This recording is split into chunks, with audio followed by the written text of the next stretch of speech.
All right, good evening, everybody. Let's go over Bitcoin on the daily chart to start out with. So here's what's going on, right? We hit this resistance level over here, right?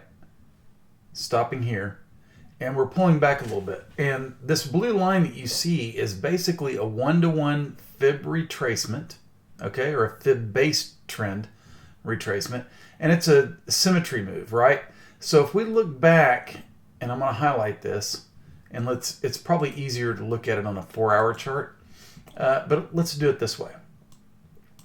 Going over to a 4-hour chart, if we take this previous retracement right here, and we measure that and think that this retracement will equal this one, then that's where the blue line lines up, right?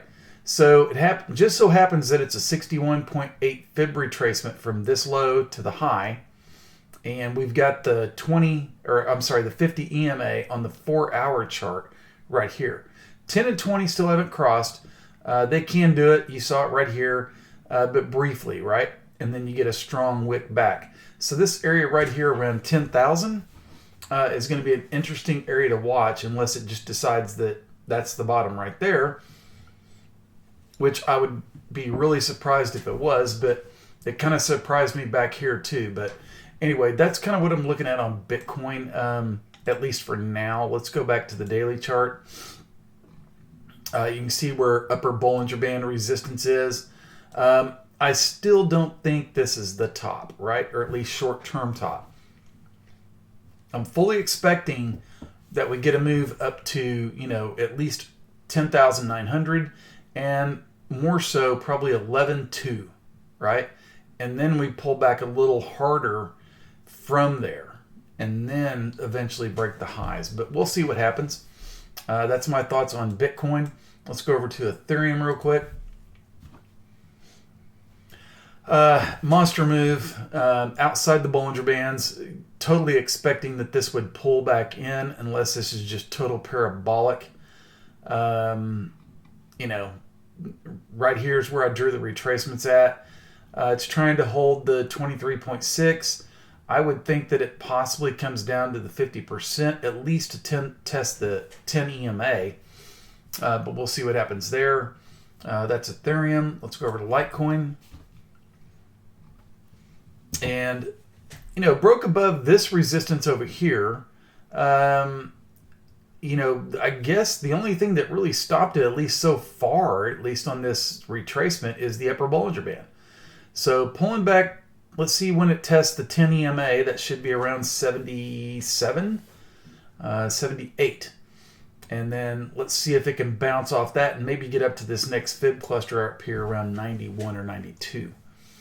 So that's Litecoin. Let's go to XRP. Went over this one. And so, here's that resistance zone. It popped its head above it, and then it's trying to hold it as support. And I talked about this on Twitter. This is what's been happening a lot on these things, is that they break this old resistance and they come back to test it and see if that's really support, right? So what am I going to do? I have to turn this green. Going to change it. And now this should be support, right? And let's go ahead and lighten it up just a little bit so everybody can see where price is. And we'll just do something like that. All right. So, your stochastic RSI is getting back into oversold, but it can be oversold and you can have a little dip. The dip needs to hold in this area. Maybe even it could wick just below, but you would want to see a sharp break back above it, right? So this area right here is a must on XRP. Okay. Still looks good. EMAs are looking good. It's above the 10 or the 200 and the 233 day moving average. So still looking good there on XRP. I like it. Let's go to Link. And a nice pullback inside the upper Bollinger Band. I mean, we talked about this, and I've gone over it again time and time again. When price gets outside that, it pulls back in, right? And that's what's going on here. If we're throwing a fib retracement to see where a possible bounce area is, let's just do this. It's already broken the 23.6, so we'll get it out there.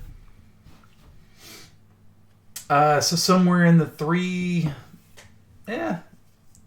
maybe even in here, 364 to 365, maybe even just a touch higher. Just watch this 10 EMA and see if that keeps price going higher. So that's Link. Let's go over to XTZ. And again, same thing as Link. Pulling back inside of the Bollinger Bands. Support right here at the 61.8 from that fib retracement, which is on a 4-hour chart. And I called it last night, is that looking for a deeper retracement, right? So this thing could go sub 3, which I think would be a decent buying opportunity, but your better opportunity may be around 270. So we'll see if it happens. It may not. We'll see. Let's go to ZRX. Hit the 261.8 fib retracement and is backing off a little bit from that.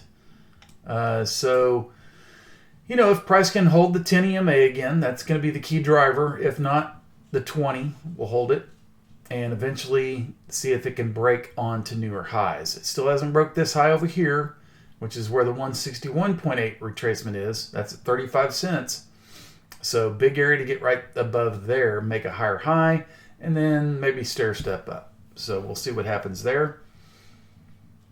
ADA, told everybody to keep an eye on this one in the channel, and she's performing very nicely. Coming up and testing the 261.8. Saw a little retracement from it, but what's it doing? It's trying to come back. This was an old resistance area. Come back. It retested it right there, okay, yesterday, and bouncing off of it. We know what happens there. So I'm telling you, keep an eye on ADA. XLM is another one that people are watching a lot. I still like this one. Price is outside the Bollinger Bands, so we're starting to get a little bit of profit taking right here. Let's see if maybe a retrace back down to the 10 EMA is in order. That would be around 7.5 cents. Let's go take a look at VET. Told everybody to keep an eye on this one. It just looks like it could just explode any day. Hitting a fib cluster right here, and it's a strong one, 80 sats. Break that, and more than likely it's going to probably blow through this one. Okay, that'll be an area to watch as well, but I think it probably breaks through it and eventually gets up into this zone around 90 to 93, and that would be your area to take profits. So anyway, real quick, DGB, still with inside this rising wedge, or I'm sorry, falling wedge, and getting close to that level right there, the resistance level. Could do the same thing as what XRP did, right? So break that, come up, test the EMA, come back and retest that area, and then go on to hopefully newer highs for DGB. I know everybody watches that one. It's been one of my more favorite altcoins, but I don't just like to track it every day because it gets kind of boring in this stuff. But anyway, so that's what I got there. ICX, last one, broke the 50 EMA. We'll take that out of there. I know people are watching this one for a bounce play. This one did not hold this area of support, right? So we get that out of there. And now your next support area is around the 20 EMA, which is going to be at 3,500. Below that, your 61.8 is at 3,357. Stochastic RSI is getting oversold. So let's see what happens with this one. That's pretty much what I got for tonight, guys. If you have any questions, just ask me in Discord. I'll be there. I'll probably do some stuff on Twitter a little later. And we'll talk at you soon. Thanks, guys.